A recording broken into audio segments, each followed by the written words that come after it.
बड़ी खबर आपको बताएंगे आज की पहाड़ से आती हुई, जिसमें आपको बताएं कि आज बजट पेश किया जाएगा। आज बजट का दिन है उत्तराखंड में। आज धामी सरकार विधानसभा में अपना बजट पेश करने जा रही है। दोपहर 12:30 बजे वित्त मंत्री प्रेमचंद अग्रवाल सदन में बजट पेश करेंगे। 1 लाख करोड़ से ज्यादा के बजट का अनुमान है। पिछले साल 89,000 करोड़ का बजट था। अब की बार आप ये कहिए कि आंकड़ा बढ़ा दिया गया है, आकार बजट का बढ़ा है। 1 लाख करोड़ का बजट आज पेश किया जाना है।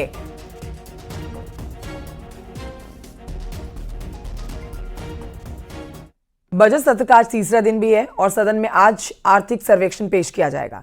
इसके साथ ही स्पोर्ट्स यूनिवर्सिटी बिल पर सदन में टेबल पर यह बिल रखा जाएगा। भू कानून संशोधन बिल भी आज सदन में पेश हो सकता है। बुधवार को कैबिनेट ने भू कानून संशोधन को मंजूरी दी थी।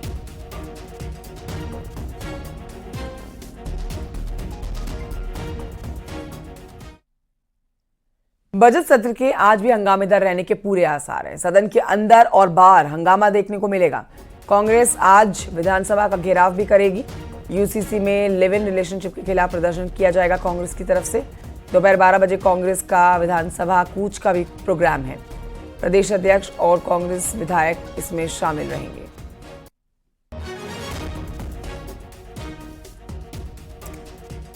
इस पर और जानकारी अपने सहयोगी से लेंगे। बहरहाल आपको बता देते हैं कि आज बहुत बड़ा दिन, आज बजट पेश किया जाना है। 1 लाख करोड़ का बजट हो सकता है, जैसा अनुमान दिखाया जा रहा है कि बजट का आकार पिछली बार के बजट से बढ़ाया गया है। वहीं दूसरी तरफ कांग्रेस ने तैयारी कर रखी है सरकार को घेरने की। विधानसभा घेराव किया जाएगा आज कांग्रेस की तरफ से। और जानकारी दीपांकर इस पर देंगे, लाइव हमारे साथ मौजूद है। दीपांकर, आज बहुत ही महत्वपूर्ण दिन, आज बजट पेश किया जाना है, तो वहीं दूसरी तरफ कांग्रेस ने आज अपनी और बीते 2 दिनों की तुलना में ज्यादा सख्त प्रदर्शन की तैयारी की हुई है। दोनों पर अपडेट्स थे। बिल्कुल कंचन, आज बजट पेश होना है और 12:30 बजे का वक्त रखा गया है और 12:30 बजे वित्त मंत्री प्रेमचंद अग्रवाल आज करीब 1 लाख करोड़ का बजट उत्तराखंड के लिए रखेंगे साल 2025 और 26 के लिए। और पिछली बार की अगर बात करें तो 89 करोड़ 89,000 करोड़ का ये टोटल बजट पिछली बार का था। इस बार ये देखना होगा कि किन सेक्टर से खासतौर पर गवर्नमेंट यहां पर फोकस करती है, किस सेक्टर को खासतौर पर बजट ज्यादा दिया जाता है। वो चाहे खेती किसानी की बात हो, महिलाओं का सेक्टर हो, युवाओं का सेक्टर हो।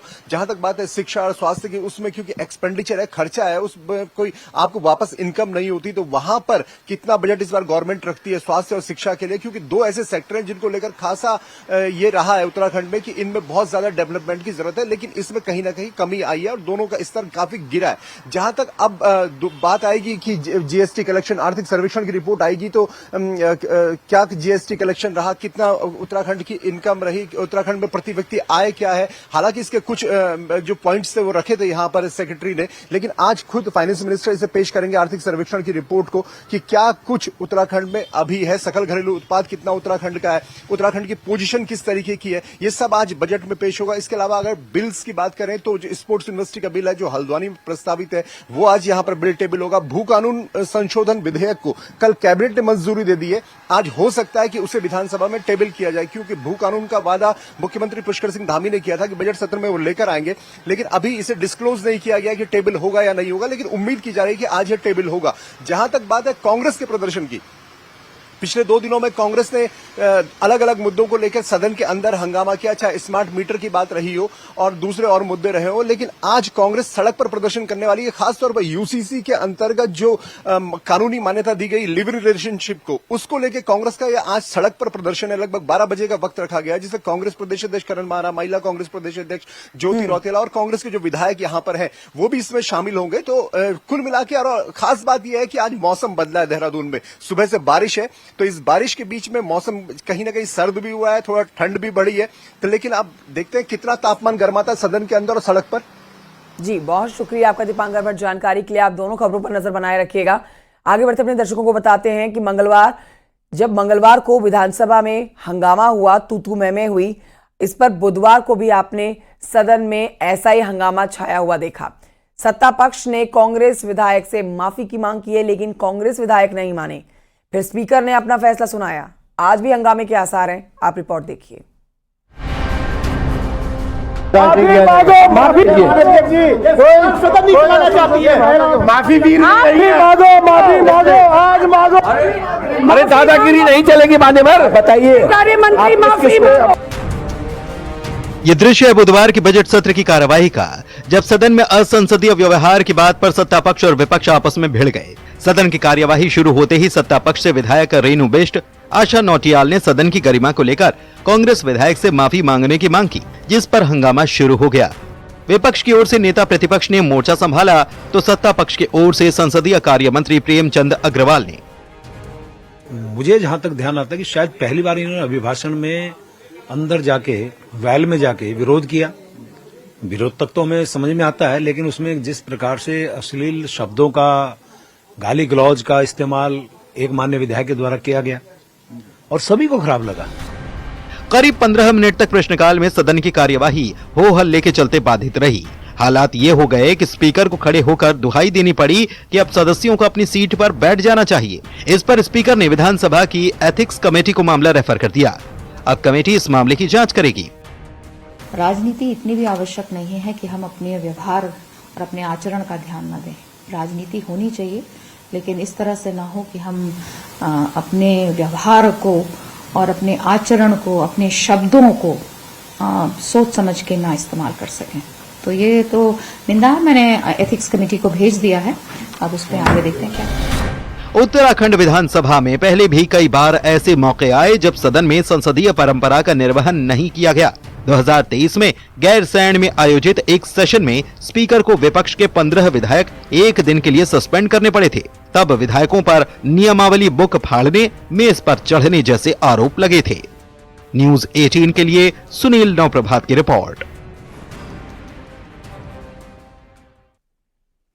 देहरादून में उत्तराखंड विधानसभा का बजट सत्र चल रहा है और आज उसका तीसरा दिन है। बिजली का स्मार्ट मीटर या फिर इसके अलावा कोई और मुद्दा, कांग्रेस कोई भी मुद्दा छोड़ने का नाम नहीं ले रही है। बजट सत्र के दूसरे दिन सदन में स्मार्ट मीटर के मुद्दे पर हंगामा हुआ। सरकार ने साफ कर दिया कि स्मार्ट मीटर में ऐसी कोई बुराई नहीं है जिसका नुकसान जनता को हो। रिपोर्ट देखिए।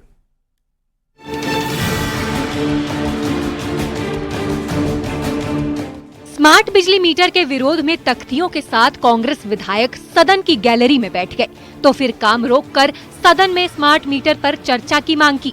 स्पीकर ने स्मार्ट मीटर पर काम तो नहीं रोका, लेकिन चर्चा को मंजूर कर दिया। विपक्ष के विधायकों ने स्मार्ट मीटर को पब्लिक के लिए परेशानी वाला बताया। वहीं सड़क में मीटर तोड़ने वाले कांग्रेस विधायक तिलक राज बेहड़ ने कहा कि ऊर्जा निगम स्मार्ट मीटर के नाम पर गुमराह कर रहा है। वहीं बार बार मीटर बदलकर पब्लिक को बेवकूफ बनाया जा रहा है। सच्चाई सामने आ गई है। जीनियस कंपनी के लोग जेलों में हैं। सच्चाई सामने आ गई। 2027 करोड़ का कॉन्ट्रैक्ट है, वो छोटा मोटा कॉन्ट्रैक्ट नहीं है। अभी 1 साल पहले इलेक्ट्रॉनिक मीटर लगाए हैं, दोबारा बदलने की क्या जरूरत पड़ी थी? एकदम बदलने से 2-4-5 साल तो लगाते, उसका रिजल्ट तो देखते। क्या देखा आपने उस रिजल्ट में? आप रिचार्ज करने जा रहे हो, आजकल गरीब आदमी। स्मार्ट मीटर पर ऊर्जा निगम साफ कर चुका है कि फिलहाल कोई भी प्रीपेड मीटर नहीं लगने जा रहा है और बिजली खर्च करने के बाद ही लोगों को बिल भरना होगा। यही बात सरकार भी कह रही है। इधर बीजेपी से जुड़े विधायकों का कहना है कि डिजिटल युग में सब कुछ स्मार्ट हो रहा है, तो बिजली मीटर में क्या बुराई है। तो यदि यूपीसीएल ने क्लियर कर दिया है कि प्रीपेड नहीं है, तो स्मार्ट मीटर में क्या दिक्कत है? स्मार्ट मीटर तो सुविधाजनक है। मॉडर्न कार में चलना चाहते हैं, मॉडर्न बस में चलना चाहते हैं, इलेक्ट्रिक बस में चलना चाहते हैं, धक्का परेड वाली गाड़ी में नहीं चलना चाहते हैं, तो इलेक्ट्रिकल अप्लायंसेस भी स्मार्ट क्यों ना हो। उत्तराखंड में अभी स्मार्ट मीटर लगने की शुरुआत हुई है और 2.5 साल में 15,88,000 मीटर लगने हैं। ऊर्जा निगम और सरकार साफ कर चुके हैं कि पब्लिक को इसका कोई नुकसान नहीं होगा, लेकिन विपक्ष स्मार्ट मीटर को स्मार्ट नहीं मुसीबत बता रहा है। दीपांकर भट्ट, न्यूज 18, देहरादून।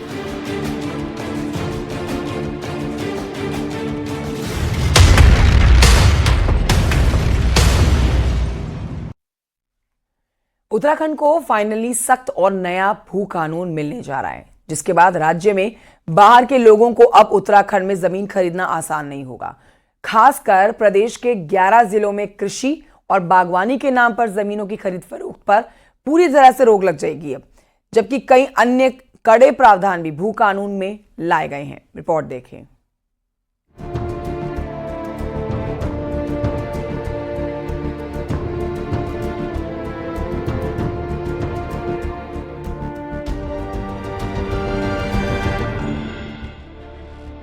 उत्तराखंड के इतिहास का बहुत बड़ा फैसला लिया गया है। विधानसभा के बजट सेशन के बीच बुधवार को मुख्यमंत्री पुष्कर सिंह धामी की अध्यक्षता में कैबिनेट की मीटिंग हुई, जिसमें नए और सख्त भू कानून के प्रस्ताव पर मुहर लगा दी गई है।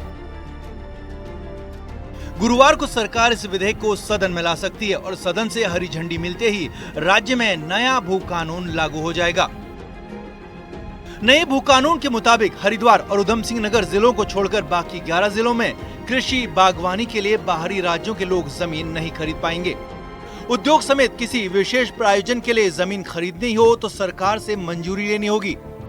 राज्य से बाहर का व्यक्ति पहाड़ हो या मैदान अपने परिवार के लिए सिर्फ 250 वर्ग मीटर ही जमीन खरीद सकेगा। यही नहीं, जमीन खरीदते वक्त भी सब रजिस्ट्रार को इस संबंध में शपथ पत्र देना होगा। लैंड यूज बदलने का अधिकार भी अब डीएम से हटाकर शासन को सौंप दिया गया है। और काफी आंदोलन भी हुए और मुख्यमंत्री जी ने जो भरोसा उत्तराखंड के आम जनमानस को दिलाया था, देवतुल्य जनता को दिलाया था, वो आज धामी जी की सरकार ने पूर्ण किया है। और कैबिनेट में भू कानून को स्वीकृति दी गई है। इसमें 3-4 बिंदुओं के ऊपर आज चर्चा हुई थी। उस चर्चा को देखते हुए कैबिनेट ने उसको स्वीकृति दी है। सदन में उसको लाया जाएगा और सदन में लाने के बाद पारित होने के बाद उसको उत्तराखंड में लागू करेगा। कुछ अमेंडमेंट्स हमने जो है उनको निरस्त किए हैं। हमने 11 जिलों को, जो पर्वतीय जिले हैं, उनको उनमें जमीन खरीदने के ऊपर टोटल प्रतिबंध लगाया है। 2 जिलों को हमने, उधम सिंह नगर और हरिद्वार को एग्जेम्प्ट किया है, क्योंकि वो इंडस्ट्रियल क्षेत्र हैं हमारे। और जो हमने इंडस्ट्रियल समिट किया था उसमें बहुत सारी कंपनीज के एमओयू हमारे साथ स्टैंड कर रहे हैं। उत्तराखंड में पिछले कुछ समय से सख्त भू कानून की मांग हो रही थी। इस पर मुख्यमंत्री पुष्कर सिंह धामी ने भरोसा दिया था कि जल्दी सख्त से सख्त भू कानून लाया जाएगा और अब मुख्यमंत्री धामी ने अपना वादा पूरा किया है। सीएम धामी ने ट्वीट करके कहा कि प्रदेश की जनता की लंबे समय से उठ रही मांग और उनकी भावनाओं का पूरी तरह से सम्मान करते हुए कैबिनेट ने सख्त भू कानून को मंजूरी दे दी है। ये ऐतिहासिक कदम राज्य के संसाधनों, सांस्कृतिक धरोहर और नागरिकों के अधिकार की रक्षा करेगा। साथ ही प्रदेश की मूल पहचान को बनाए रखने में एक महत्वपूर्ण भूमिका निभाएगा। सरकार के फैसले से पहाड़ के बीजेपी विधायक खासे खुश हैं। बुधवार को कैबिनेट में भू कानून को हरी झंडी देकर मुख्यमंत्री पुष्कर सिंह धामी ने एक तीर से 2 निशाने किए। पहला ये कि मुख्यमंत्री ने बजट सेशन में भू कानून लाने का अपना जनता से किया वादा पूरा कर लिया, तो दूसरा, विपक्ष को भी एक झटके में चारू खाने चित कर दिया। देहरादून से न्यूज़ 18 के लिए सुनील नौप्रभात की रिपोर्ट।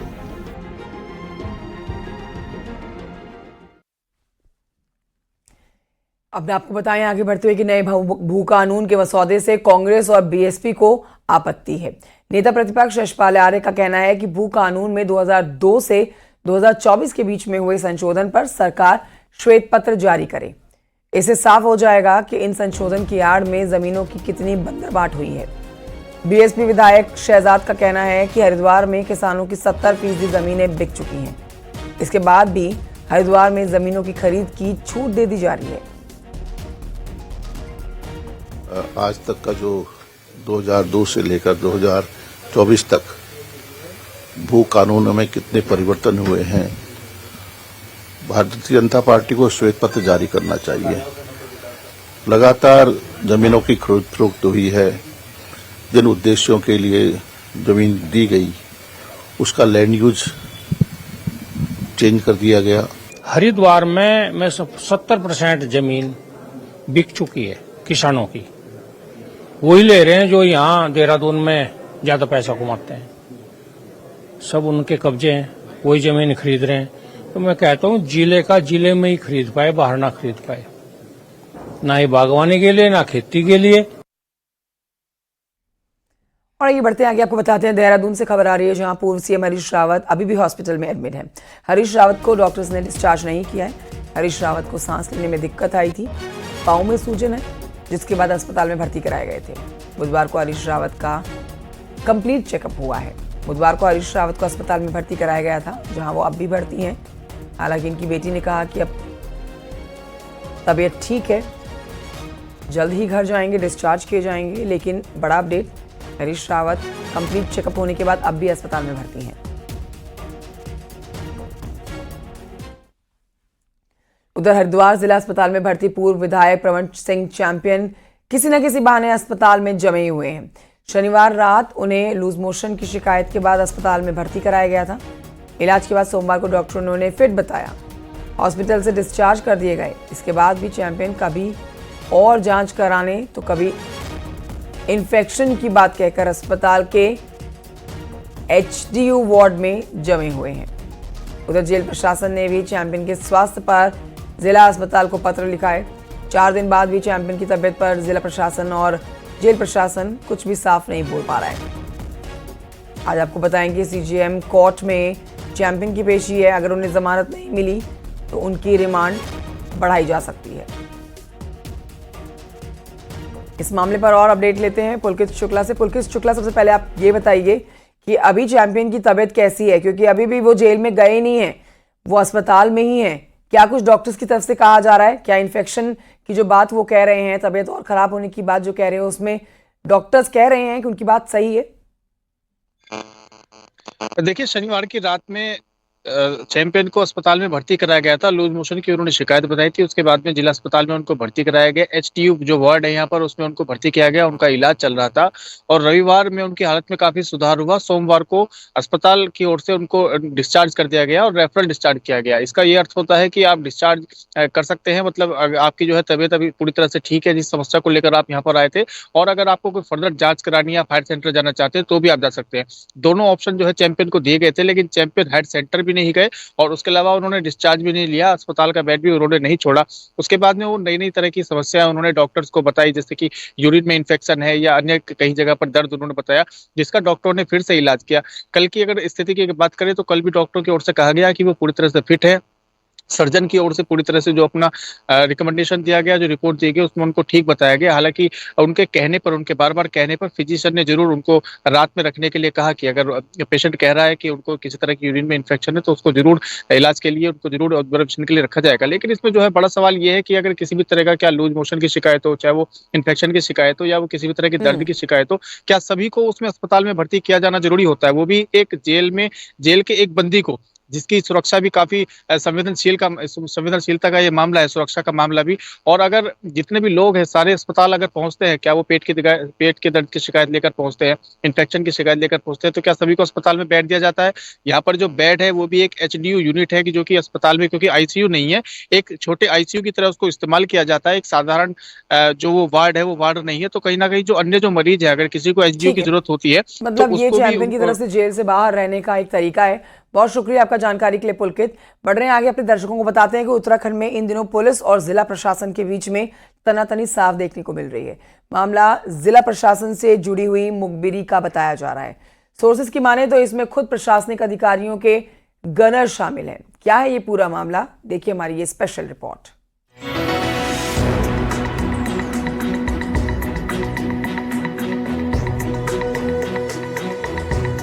उत्तराखंड में पुलिस और जिला प्रशासन के बीच विवाद गहराता जा रहा है। हाल ही में नैनीताल की जिला अधिकारी वंदना सिंह ने पुलिस विभाग से मिले अपने सभी गनर वापस कर दिए। बताया जा रहा है कि इसकी वजह ये है कि गनर द्वारा प्रशासनिक कामकाज की मुखबिरी पुलिस विभाग तक पहुंचने का संदेह था। अब डीएम ने इसके बजाय पीआरडी और होमगार्ड के जवानों को सुरक्षा का जिम्मेदारी सौंप दी है। लेकिन जब मीडिया ने इस मुद्दे पर डीएम से सवाल किए तो जिला अधिकारी कैमरे के सामने कुछ भी बोलने से बचती नजर आई। पुलिस सुरक्षा और गनर हटा देना भले ही मामला निजी रहा हो, लेकिन कई तरह के मामले देहरादून और तमाम जिलों में भी सामने आते रहे हैं। हालांकि नैनीताल जिले में डीएम द्वारा हटाई सुरक्षा को लेके डीएम ने कुछ भी बोलने से इनकार कर दिया।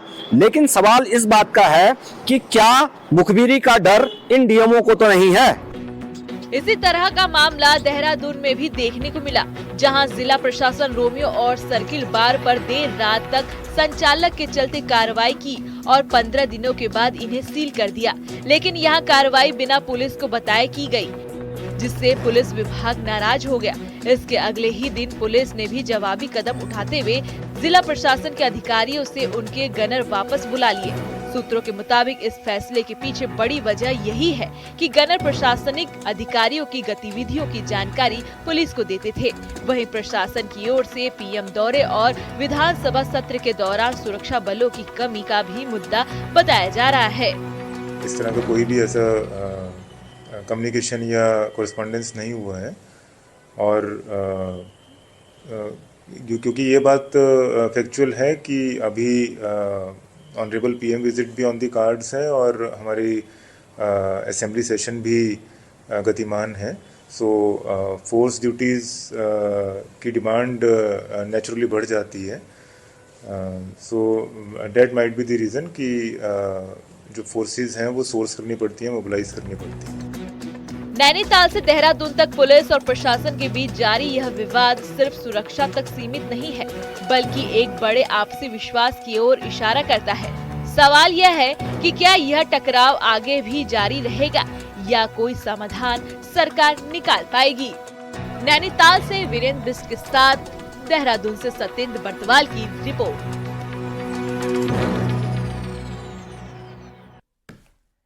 लगातार बढ़ रहे साइबर अपराध पर लगाम लगाने के लिए उत्तराखंड पुलिस की स्पेशल टास्क फोर्स ने एक बड़ा कदम उठाया। जल्दी प्रदेश में 2 और साइबर क्राइम पुलिस स्टेशन खोले जाएंगे। इसके लिए शासन को प्रस्ताव भेज दिया गया है।